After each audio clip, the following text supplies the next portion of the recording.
Well,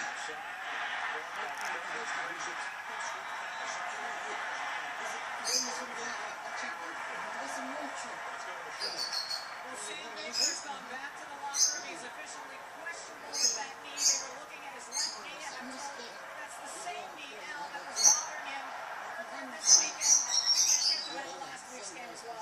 Thank you, Michelle. That means we're going to see a lot of Lamar Holmes, who certainly had his troubles last week in Miami.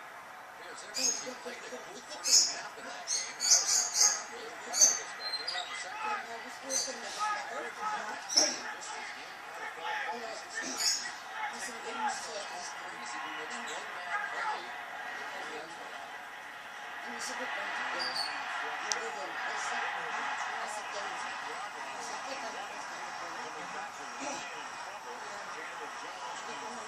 Beating Holmes and put the pressure on